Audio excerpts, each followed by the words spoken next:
menerima adalah nikmat. Nisbah Allah yang memberi namanya rahmat. Allah SWT berfirman di dalam satu hadis qudsi, wa rahmati sabaqat ghadabi. Allah Ta'ala kata, rahmatku mendahului kemurkaanku. Wa rahmati sabaqat ghadabi, maknanya rahmatku mendahului kemarahanku, kemurkaanku. Maknanya rahmat Allah ni maha luas, nak dibandingkan dengan sebab-sebab. Boleh? Tolak kuat sikit. Tolak. Nak menjadikan Allah Ta'ala murka itu tak banyak, nak dibandingkan dengan sebab-sebab untuk Allah Ta'ala sayang kepada kita. Jadi Nabi kita juga bersabda bahawasanya Allah Ta'ala berfirman, ana inda zanni abdi bi. Kata Allah, aku di sisi sangkaan hamba-hambaku kepadaku. Kalau kita sangka Allah Ta'ala maha baik, maka Allah Ta'ala akan jadi baik kepada kita. Kalau kita dan sangkaan kita Allah Ta'ala zalim, wal'ayyadzubillah min zalik, maka akan berlakulah pada nisbah diri kita, kita kata macam mungkin zalim, mungkin kena ujian, kena bala dan sebagainya. Kerana Allah Ta'ala akan melayani kita bagaimana sangkaan kita kepadanya. Betullah kadang-kadang bila orang tanya macam mana kehidupan, macam mana, okey ke? Mula-mula kalau kita kata susah lah sekarang ni, sekali dua tak apa. Tapi kalau tiap-tiap kali orang tanya kita kata susah lah, akhirnya Allah Ta'ala akan buat kita jadi susah.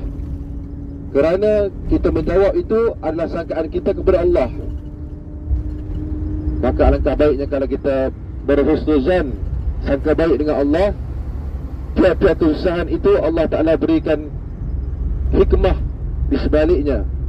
Kulli syai'in sababa. Tiap-tiap perkara yang berlaku itu semuanya ada hikmah dan ada sebab tertentu. Maka kita bersangka baik dengan Allah Ta'ala, InsyaAllah Allah Ta'ala akan memberikan kepada kita nikmat-nikmatnya. Terus sekalian, di sebelah kanan kita ini adalah Jannatul Baqi'. Sama-sama kita beri salam. Tengok orang lelaki berziarah. Assalamualaikum ya ahlal diyar, wa inna insya'Allah bikum lahiqun. Assalamualaikum ya ahlal kubur, antum salafuna wa nahnu bil athar, yaghfirullahu lana wa lakum al-afiyah. Tuan-tuan dan puan dirahmati Allah sekalian, sebelah kanan kita ni Al-Baik. Tak dikubur ni Al-Baik lah. Itulah macam mana tuan nak buat, nak bagi rasa Al-Baik ni. Sebelum buka lagi dia tunggu dah. Kena rasa juga. Tapi di Mekah pun ada. Di Mekah dekat dengan hotel kita tu ada. Tapi di Madinah ni sedap lagi lah kalau kita dapat makan di suasana Madinah. InsyaAllah kita fikir-fikir pula. Banyak tempat ni.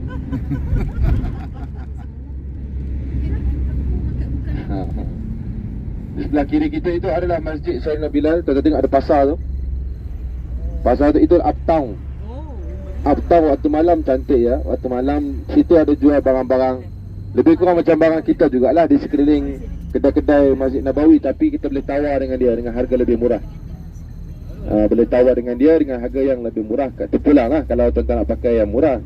Setengah-setengah ada jemaah saya sebelum ni, dia tak layan baju-baju tupi-tupi tu. Dia ajak saya pergi baju yang harga 1,000 pasang, 1,000, 2,000 kan. Ajak pergi keluar kedai luar. Jadi saya pempau lah juga.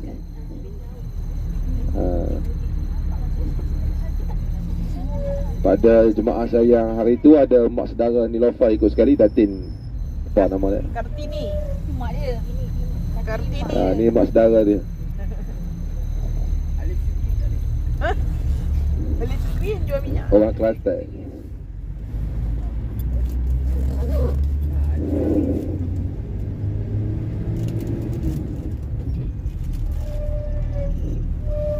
Inilah dia suasana yang kita akan rindu apabila kita balik ke Malaysia nanti. Pagi ini adalah ziarah yang terakhir kita buat kali ini di bumi Madinah Al-Munawwarah. Tuan-tuan, kita nak berjalan, nak meronda pun di Madinah lah. Di Mekah kita tidak ada suasana begini. Di Mekah kita sudah tidak berjalan, sudah tidak meronda-ronda di keliling, kerana suasana dan persekitaran Mekah itu tidak sama seperti di Madinah yang kita boleh ada tempat-tempat menarik di sebelah luar yang kita boleh tengok. Adapun di Mekah, tempat-tempat yang menarik, tempat-tempat sejarah semuanya dah ditutup.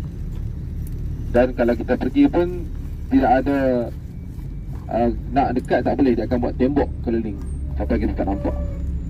Tuan-tuan dan puan-puan dirahmati Allah sekalian,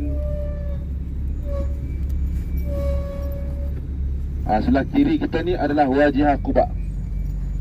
Wajah Quba ni, kalau kita berjalan kaki daripada sini, terus kita akan sampai ke Masjid Quba. Di sinilah abaya-abaya murah, harga RM50. Tuan tengok tu, lorong straight tu. Tak nampak lindung pokok ni. Dia terus sampai ke Masjid Quba. Nak pergi insya-Allah kita boleh. Kalau dua cara. Yang pertama sama ada pergi naik van ramai-ramai ataupun pergi naik taksi. Saya pergi lokasi ni malam semua hidup. Malam ni tuan hidup. Orang Pakistan semua berkelah kat sini. Budak-budak main skateboard, rollerblade. Memang hidup, memang meriah. Sangat-sangat meriah. Abaya RM50. Cantik dia sama macam keliling hotel kita tu, yang harga 100, 150. Kita pergi ke Mekah nanti, kita nak shopping dalam tempat-tempat shopping di Mekah nanti, carilah yang 50, payah. Kalau ada pun nipis. Lepas tu tak cantik. Sini cantik-cantik, harga murah. Yang saya kata rumah wakaf Selangor tu belakang ni lah. Satu malam RM1.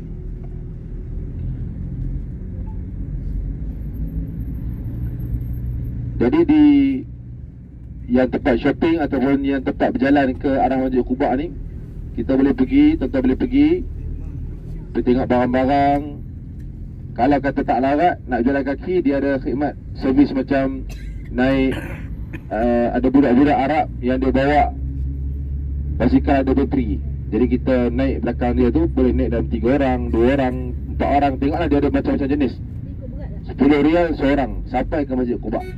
Ataupun naik taksi pergi ke Masjid Quba, masa balik jalan kaki. Kalau tak larat naik kereta tu. Banyak budak-budak Arab tu duduk pusing naik kereta tu. Tapi suasana memang sangat-sangat berbeza dengan suasana di tepi-tepi masjid kita. Sebab tu orang kata Madinah ni, kalau nak tahu macam mana kehidupan di Madinah, kena keluar macam kita ni. Kena keluar, kena tengok suasana dia. Tambah suasana malam, tuan akan tengok di tempat tu belakang ni lah, dia punya jalan tu. Oh, memang sangat-sangat berbeza. Memang happening lah.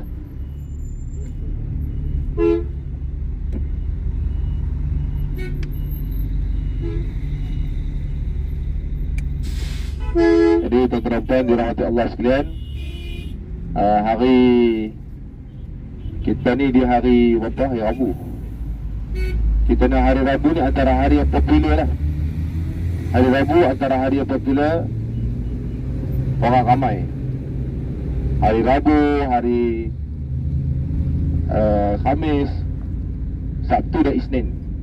Isnin, Rabu, Khamis dan Sabtu ni hari yang sangat popular untuk orang berziarah keluar.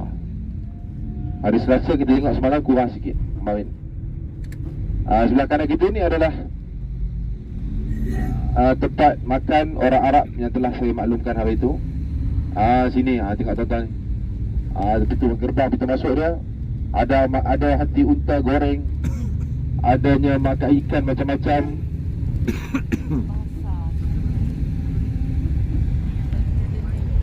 Kalau nak rasa, kita boleh buat trip. Sebelah kedai roti tu sebelah kiri ni lah. Mana tu? Kedai roti. Kedai roti tu memang sedap. Jangan cakap je. Nak pergi bila tu? Banyak tempat ni. Malam ni kita nak pergi kenduri. Tahlil.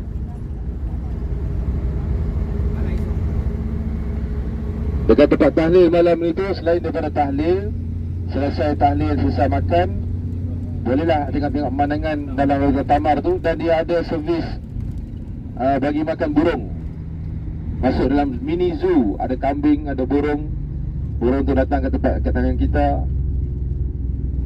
tepi dalam kawasan tempat kita nak makan tu. Memang best lah.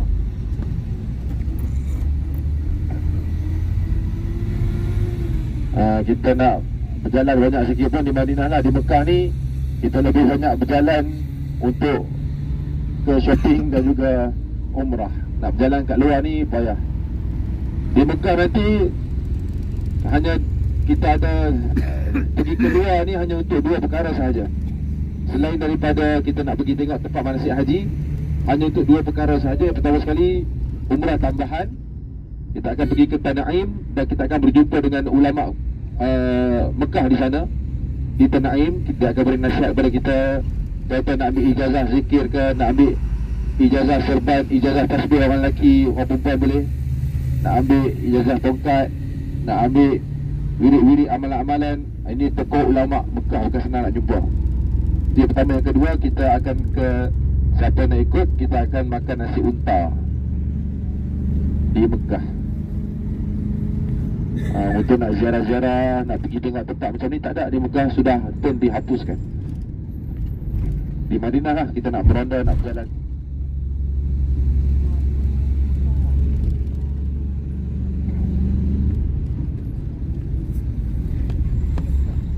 Ya,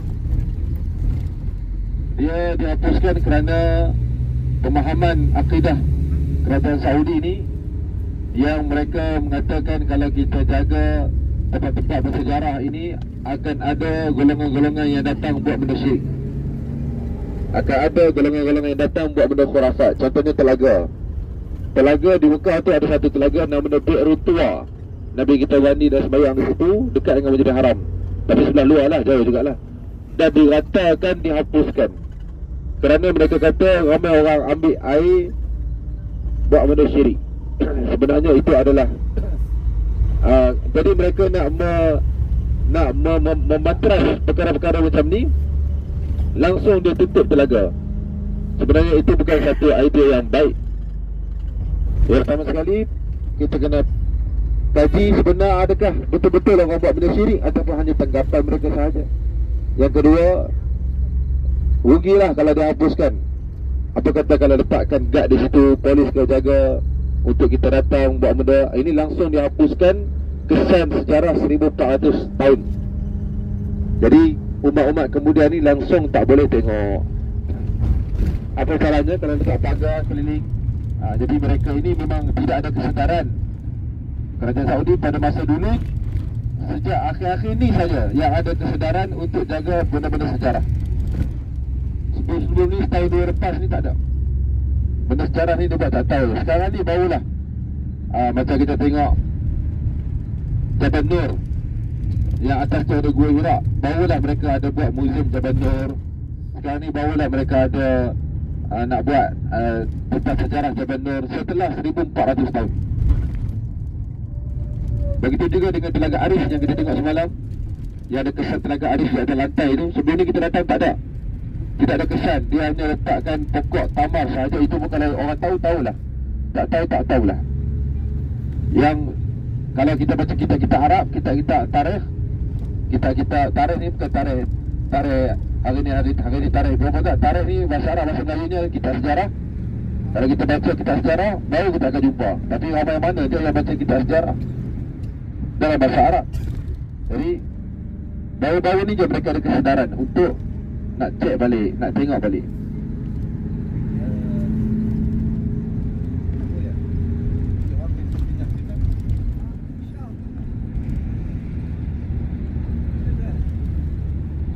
Ayo.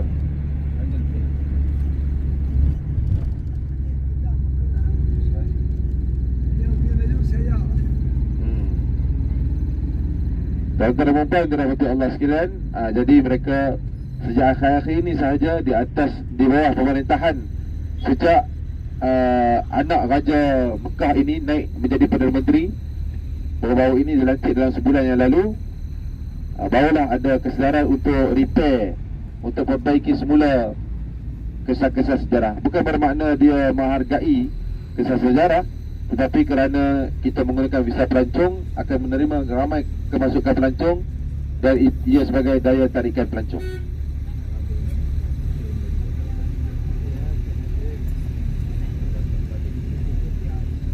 Dan Masjid Quba sekarang ini memuatkan 5,000 orang. Lagi 2-3 tahun dia akan siap untuk 50,000 orang.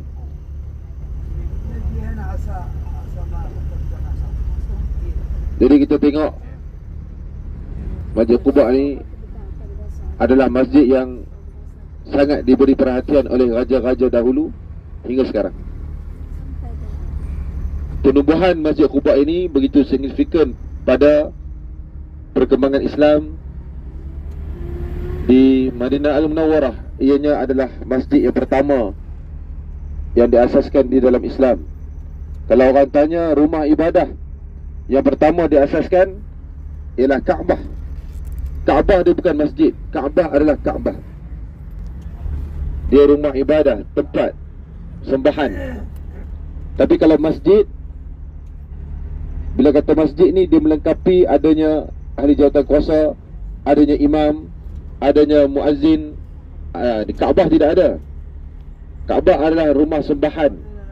Itu rumah sembahan yang pertama yang dibina di dunia.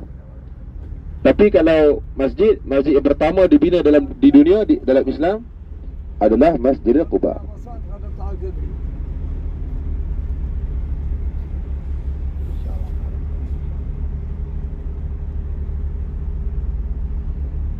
Jadi tuan-tuan dan puan dirahmati Allah sekalian, orang ramai tak apa, kita bersabar. Fasabrun jamil. Sabar itu indah.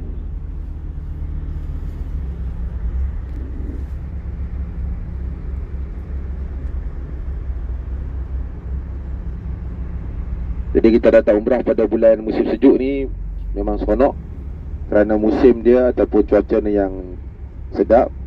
Cuma cabarannya adalah orang yang sangat ramai. Jadi kalau kita tak suka berimpit-impit, jangan datang pada musim sejuk. Datang pada musim panas, tak ada orang nak berimpit kita. Tapi panas. Ini di Madinah, di Mekah lagilah kena sabar banyak. Lagilah orang tak kira orang lain, dia langgar saja, berselerak. Lagilah macam-macam di Mekah Al-Mukarramah.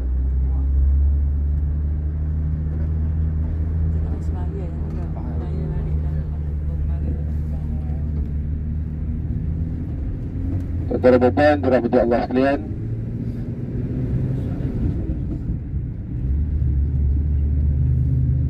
kita sedang mencari parking untuk parking di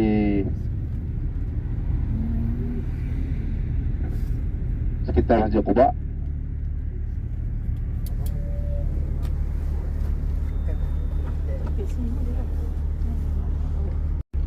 Kita duduk berzikir kepada Allah Ta'ala hingga terbit matahari.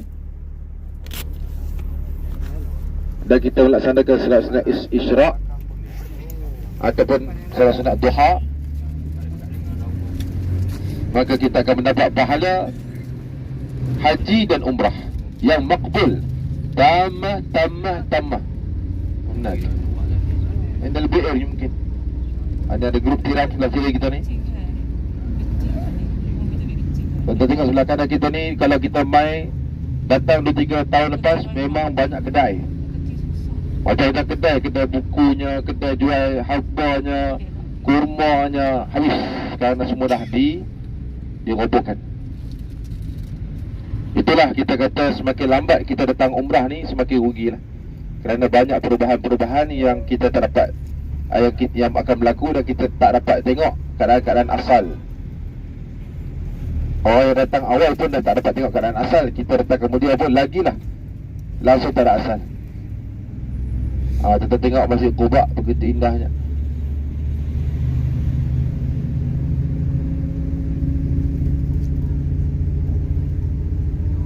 Jadi tuan-tuan, selepas mana kita bersolat di Masjid Quba ini, kita akan menziarahi telaga yang TikTok, telaga yang viral dalam TikTok. Mudah-mudahan dia buka. Biasanya dia buka.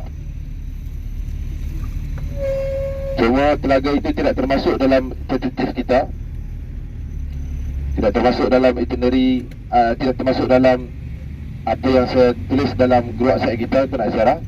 Telaga satu lagi tu, telaga kita nak pergi, telaga Ghas. Jadi telaga Ghas tu kita akan pergi juga. Tapi siapa yang berminat nak ke telaga Azab, bolehlah masuk. Cuma dia ada bayaran.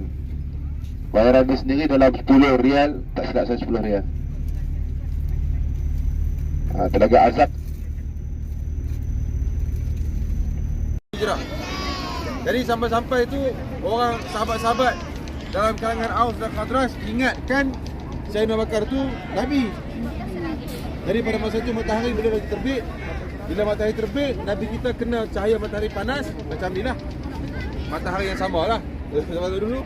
Jadi Sayyidina Abu Bakar Siddiq duduk sebelah Nabi kita. Dia ambil selendang. Selendang tu yang ridak selendang tu macam abang kita pakai. Dia tutup kepala Nabi kita supaya tak kena panas. Maka sahabat-sahabat yang ada di sini tahulah mereka itu adalah Rasulullah. Lalu mereka ramai-ramai bersalam dengan Nabi kita. Di mana peristiwa itu berlaku? Di Telaga Azak. Yang kita nak pergi ni. Dan di situ ada batu yang Nabi kita solat, tapi dia dah buat lubang dekat sembahyang dah. Kalau kita mai dalam 2-3 bulan lepas, dia ada buat, dia boleh solat. Kita cuma boleh ambil air dia, minum air dia. Cuma kadang-kadang air dia payau lah. Yang penting dia Telaga TikTok. Viral lah kat pergi.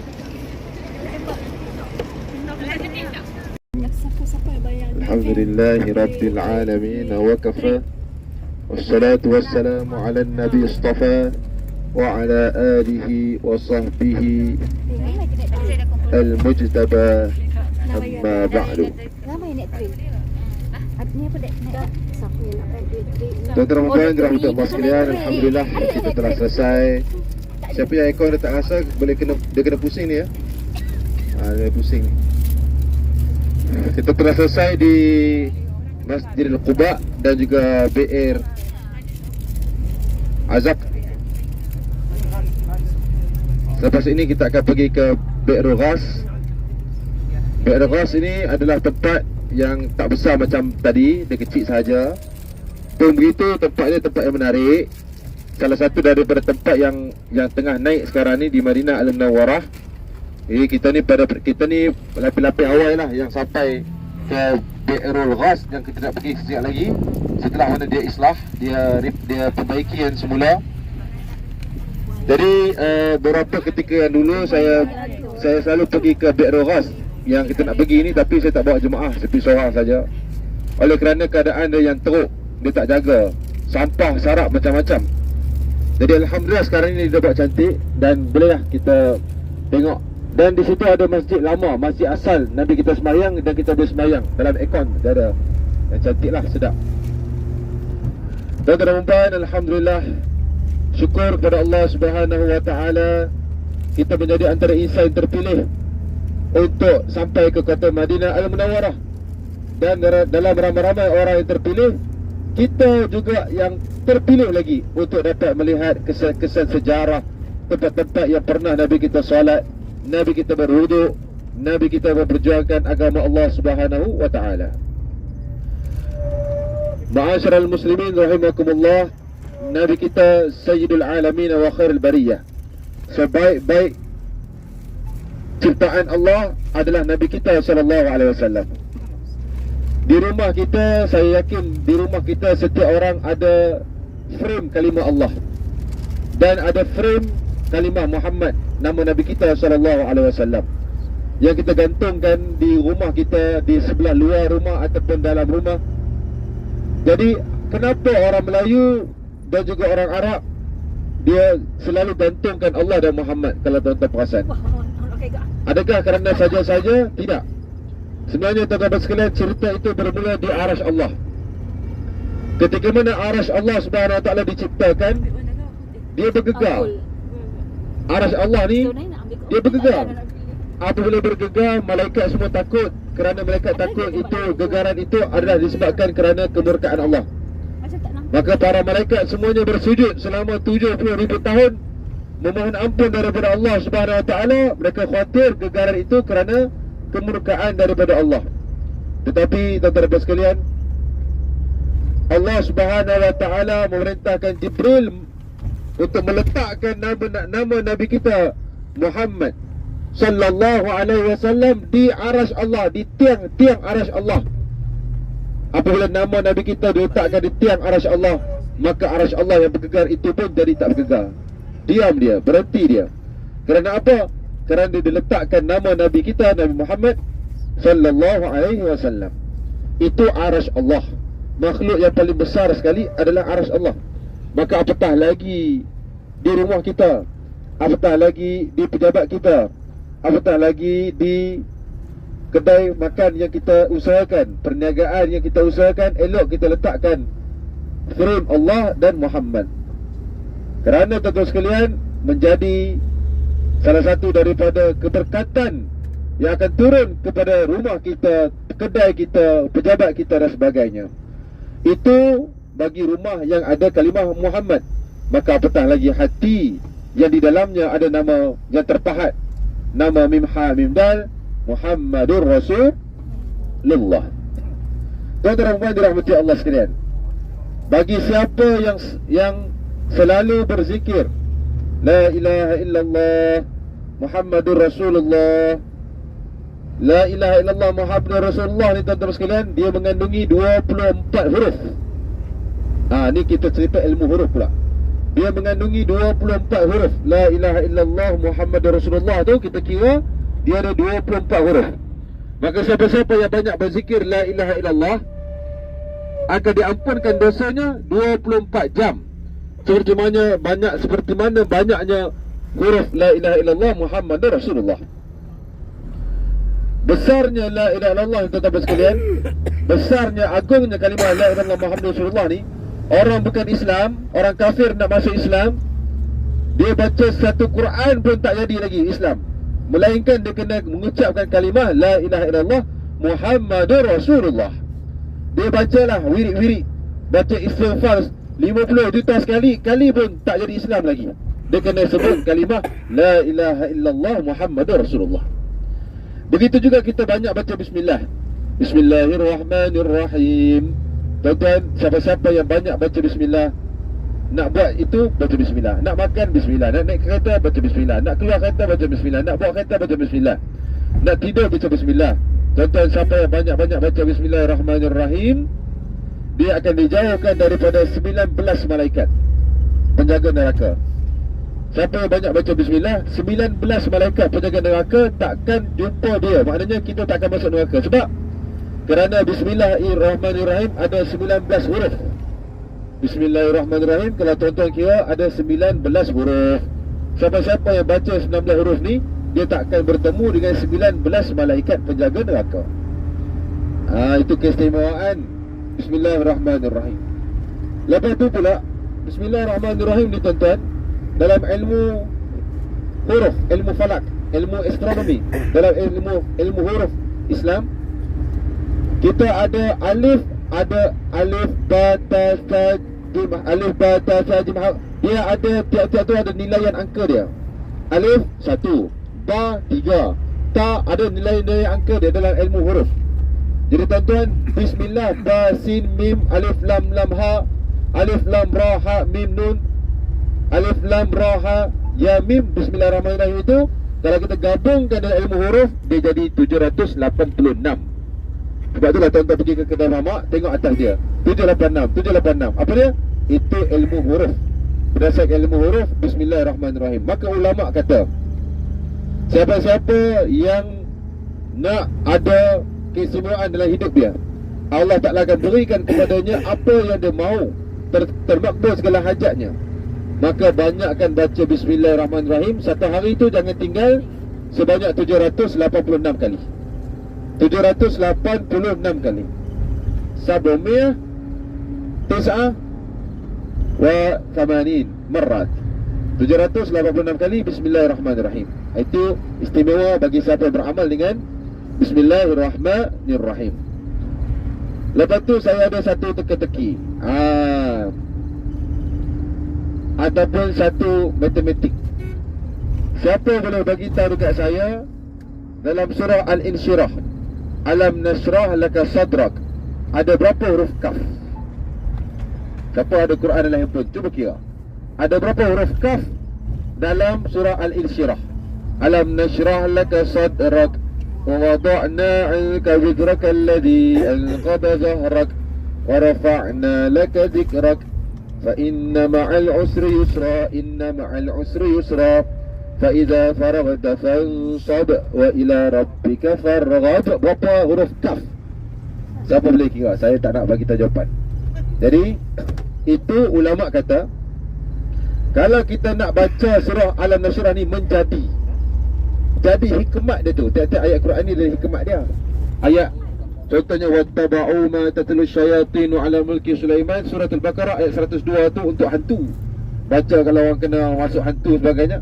Ini Alam Nashrah ni kalau kita ada anak cucu kita, nak bagi pendengar hati, nak bagi dia menghafal kuat, boleh ingat nak exam dan sebagainya.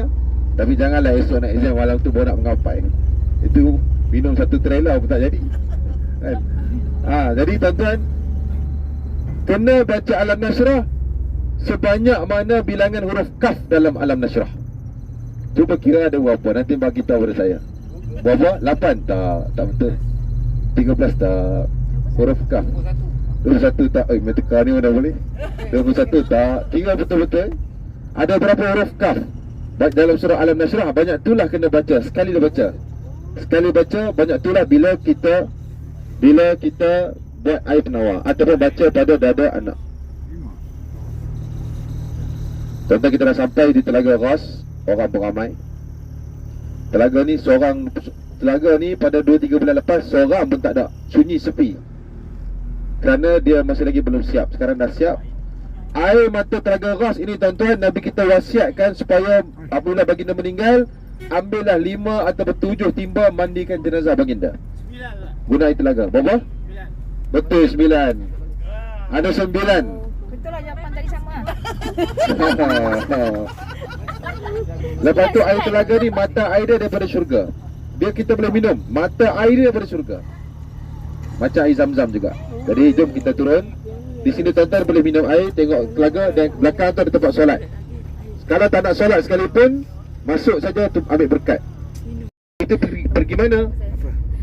Air itu dia membentuk air hujan. Jadi air hujan yang turun ke dunia ini, itulah air bekas air mandian jenazah Nabi kita mulia.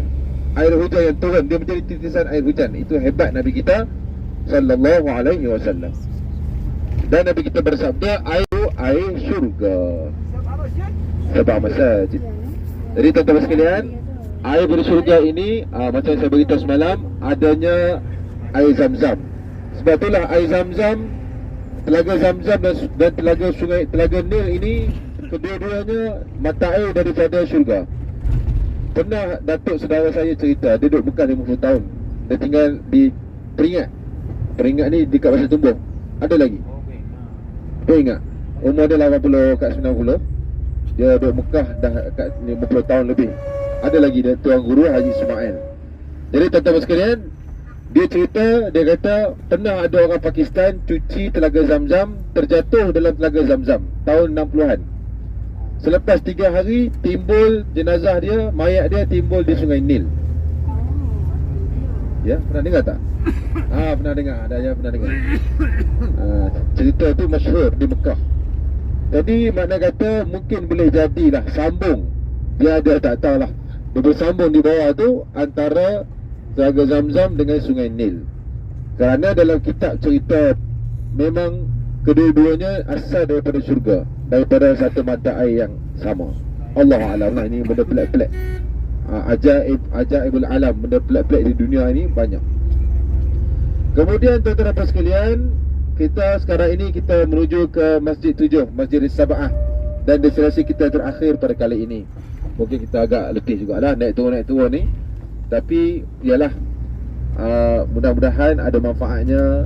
Kita tengok tempat-tempat Nabi kita sallallahu alaihi wasallam. Tempat, kalau di Malaysia kita boleh meronda, kita tinggal di Kuala Lumpur, saya tinggal di Kedah, di Penang, boleh pergi ke Johor, boleh pergi ke Muar semata-mata nak makan mi Bandung, semata-mata nak makan.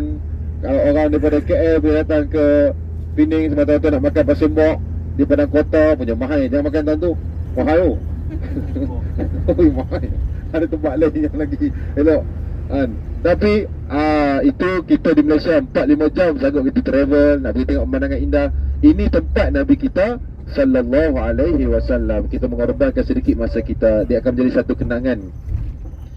InsyaAllah tuan-tuan, seterusnya kita akan ke Masjid 7. Kemudian menyentuh tentang sungai tadi, ada satu benda yang saya nak cerita. Nabi kita dalam peristiwa Isra wal Mi'raj, Nabi kita bertemu dengan malaikat di langit pertama. Di langit pertama, Nabi kita tanya, Nabi kita nampak ada telaga Kausar. Inna a'tainakal Kausar. Telaga Kausar ini telaga yang siapa nak masuk syurga dia kena minum dulu. Ini Masjid Jumaah belakang kiri, Masjid Jumaah. Masjid hari Jumaat sembahyang sinilah. Nabi kita sembahyang sini. Masjid Nabi kita solat fardu Jumaat yang mula-mula sekali di Madinah, di Masjid Jumaah situlah. Jadi tuan-tuan dirahmati Allah sekalian, Nabi kita tanya malaikat, di mana punca mata air yang membentuk telaga Kausar. Nabi kita tengok telaga Kausar tu tuan-tuan, seluas mata memandang. Dan ada 4 buah sungai yang mengalir daripada atas turun ke bawah membentuk telaga Kausar. Tapi mata air tu Nabi kita tak nampak. Dia berlindung di sebalik kubah yang emas yang sangat besar. Nabi kita tanya kepada malaikat penjaga kubah, aku nak tengok punca mata air telaga Kausar ni. Allah Ta'ala berikan kepada Nabi kita keistimewaan telaga Kausar ni ketika mana dalam peristiwa Isra wal Mi'raj lah. Kemudian malaikat kata, baik wahai Rasulullah, kamu baca bismillah. Bila Nabi kita baca bismillah, terbuka pintu kubah yang besar, kubah emas. Kemudian Nabi kita nampak apa dia? Tulisan Bismillahirrahmanirrahim. 4 buah sungai itu tuan-tuan datang daripada huruf Bismillahirrahmanirrahim. Macam mana? Sungai yang pertama ada 4 buah. Sungai yang pertama datang daripada lubang huruf mim pada bismi. Ba, sin, mim, bismi. Lubang huruf mim itu, air mata sungai pertama datang pada lubang huruf mim. Pertama, jadi 4. Yang kedua datang daripada huruf ha yang ada pada kalimah Allah. Alif, lam, ha. Ha yang mata bulat tu, itu sungai keluar daripada tulisan ha bulat, huruf ha turun ke bawah membentuk telaga Kausar. 2, ada 4. Yang ketiga daripada huruf mim, Ar-Rahman. Alif, lam, ra, ha, mim, nun. Mim tu keluar sungai ketiga. Yang keempat mim, Ar-Rahim. Akhir sekali, Alif, lam, ra, ha, ya, mim. Itu 4 buah sungai. Nabi kita tengok, maksudnya apa? Siapa-siapa, sambung kat tadi tu, siapa-siapa yang banyak baca Bismillahirrahmanirrahim, dia akan dapat minum telaga Kausar. Siapa-siapa yang dapat minum telaga Kausar, confirm masuk syurga. Kerana orang yang nak jadi ahli syurga, antara checkpoint dia, immigration dia adalah kena melalui malaikat Ridwan. 1. Yang kedua kena minum air telaga Kausar. Dari tuan-tuan dirahmati Allah sekalian, telaga Kausar ini dia selalu tiap-tiap masa, tiap-tiap saat dia membesar. Dia bukan satu saiz sama sampai kiamat, tak. Dia membesar. Dia membesar bila? Waktu bila dia membesar? Apabila seorang daripada umat Nabi kita bersalawat, dia akan besar. Jadi berapa bilion manusia atas dunia ni yang bersalawat kata Nabi, selagi tu ada besar, luas telaga Kausar. Dan dia ada mangkuk untuk minum air. Bukan kata kita seduh mata kucing tu tak. Dia ada mangkuk untuk minum air. Mangkuk tu dia berbuat daripada emas. Ini semua bukan saya ambil daripada internet. Ini semua cerita dalam kitab Hasyiah As-Sawi ala Tafsir Jalalain, dikarang oleh Al-Imam As-Sawi rahimahullahu ta'ala. Saya mengaji kitab tu. Jadi tuan-tuan puan dirahmati Allah sekalian, itu antara cerita yang pelik-pelik. Tentang kelebihan Bismillahirrahmanirrahim. Saya pernah jumpa ada seorang orang tua, umur dia 130 tahun. Dia tinggal di kampung Asam Jawa, Baling, Kedah, tapi dah meninggal. Dia ni duduk di Mekah. Bayangkan 130 tahun. Daripada umur dia belas tahun pergi Mekah, berulang alik, Malaysia Mekah. Pasport tak ada. Bayangkan macam mana. Allah Ta'ala beri kelebihan pada dia. Jadi dia ni ulama di Mekah, tapi orang Melayu, orang Baling, Kedah. Orang Baling ni tuan-tuan faham lah, tuan-tuan tahu lah macam mana dia lorat tani. Munap apa ya? Macam mana? Nak pergi mana nak tak tahu macam tu lah. Lorat Baling. Jadi tuan-tuan sekalian, dia ni amalan dia baca tiap-tiap hari selawat 1000 kali, kadang-kadang sampai 10,000 kali. Dia baca bismillah 1000 kali. dia baca la ilaha illallah 1000 kali, bahkan kadang-kadang waktu lapar pergi 10,000 kali. Itu orang soleh. Orang soleh nama dia Syekh Tayyib Al-Makki. Sudah meninggal dunia. Dia meninggal dunia di Mekah dan dikebumikan di Ma'la. Orang Melayu, waliullah, wali Allah. Saya sempat jumpa dengan dia ada belah-belah kali jugalah. Tuan-tuan dan rahmati Allah sekalian, itulah dia sedikit sebanyak cerita berkenaan dengan Nabi kita sallallahu alaihi wasallam, yang mana tidak ada idola yang lebih besar selain daripada Nabi kita sallallahu alaihi wasallam. Kemudian saya nak bagi amalan-amalan. Jarang nak bagi amalan-amalan ni, bagi amalan-amalan yang diamalkan oleh para sahabat.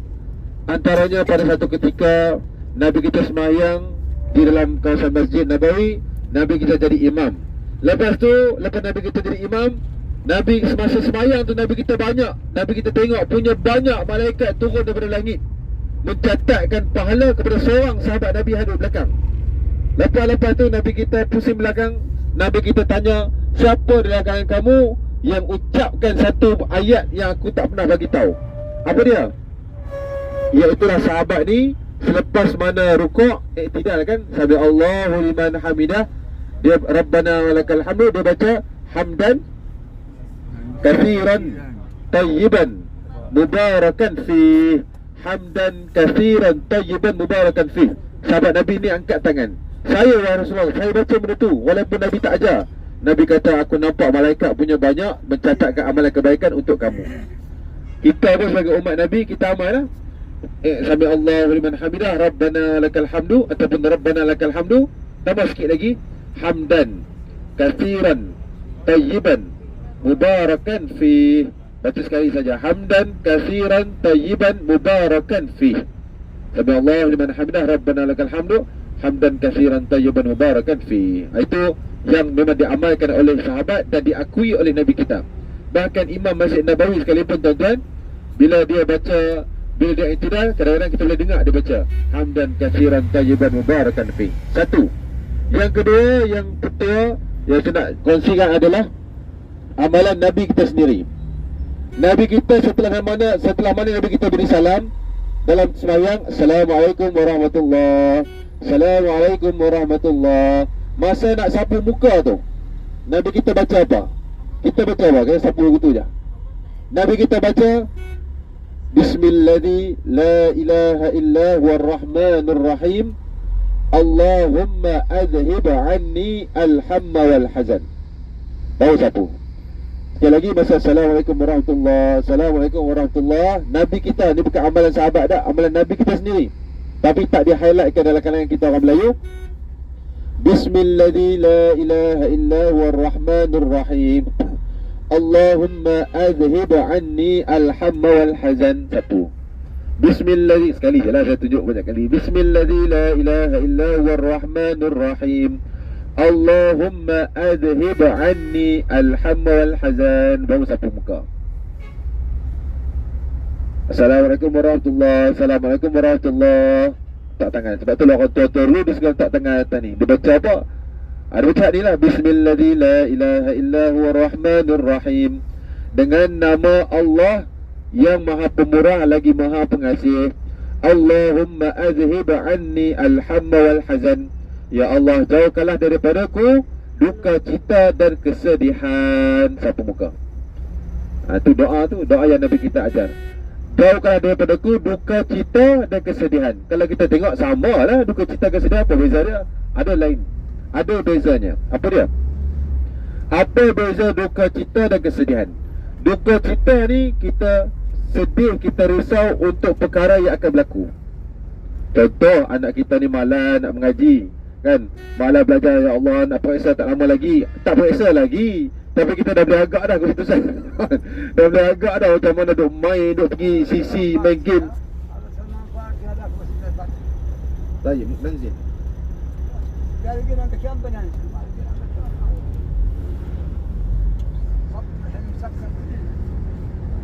ممكن أوقف عند المسجد الفاتحة هناك. أحسن. كلها مرة. Tuan-tuan dan sekalian, sebentar tunggu dia ni, saya sambung sikit lagi. Apa beza duka cita dan kesedihan? Duka cita untuk perkara yang akan berlaku. Kita sedih. Contohnya, apabila kesedihan terhadap benda akan berlaku.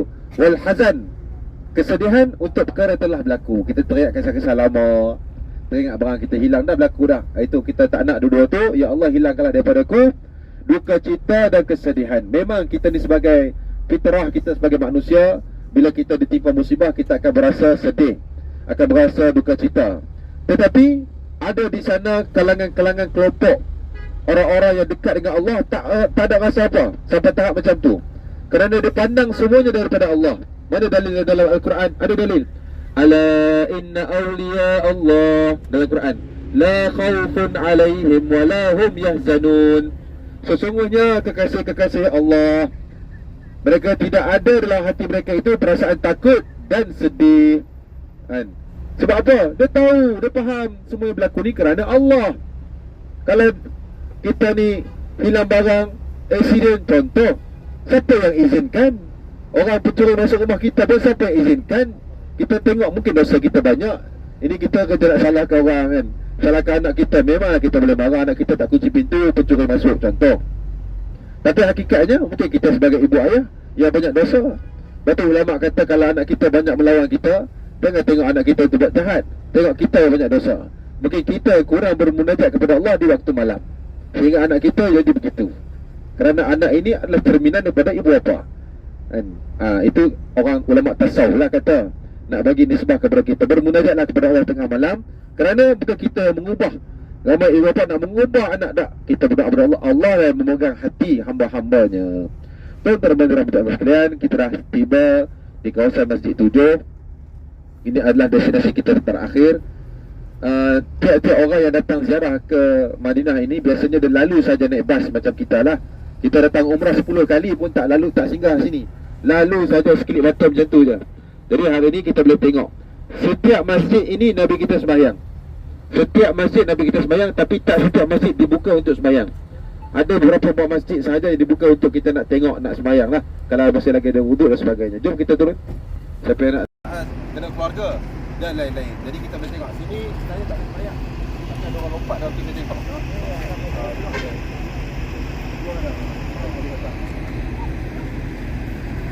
Ini yang pertama, Masjid Sa'ad bin Mu'az ataupun Sayyidah Fatimah. Dan kedua kita tengok atas tu Masjid Sayyidina Ali. Masjid Sayyidina Ali pun dia tutup untuk solat. Mungkin kita boleh solat di sana, ada Masjid Al-Fatah. Jadi kita silakan siapa nak berjamaah. Ini Jabal Salah. Jabal Salah ini masa berlaku peperangan Uhud, masa berlaku peperangan Khandaq, peperangan Parit, tentera muslimin tidak berada di atas sana. Dia berada di bawah ni, camp. Mungkin ada 2-3 orang yang bukan tengok. Paritnya adalah yang border antara dua jalan ni. Parit tu border tu. Border tu parit sampai ke hujung. Sampai ke hujung sepanjang 5 km mengelilingi. Nampak tak?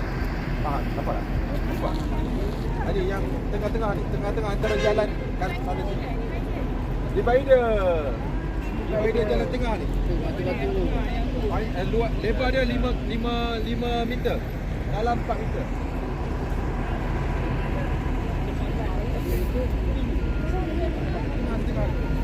Antara dua jalan tu. Jalan. Masih ingat ke? Kamu luar dengan jalan tu. Boleh tengok. Boleh tengok. Lepas tu kita nak pergi sana. Tengok di masjid Allah Taala. Antara waktu Zuhur dengan waktu Asar. Hadis sahih riwayat Imam Muslim dan Imam Al-Bukhari. Muttafaqun alaih. Jadi tuan-tuan dirahmati Allah sekalian, inilah dia 7 buah masjid. Satu Masjid Sayyidah Fatimah, yang kedua Masjid Sayyidina Ali, yang ketiga Masjid Sayyidina Umar, yang keempat Masjid Fatah, yang kelima Masjid Sayyidina Abu Bakar yang dah dihapuskan, yang keenam Masjid Sayyidina Al-Farisi, yang ketujuh Masjid Al-Fatah.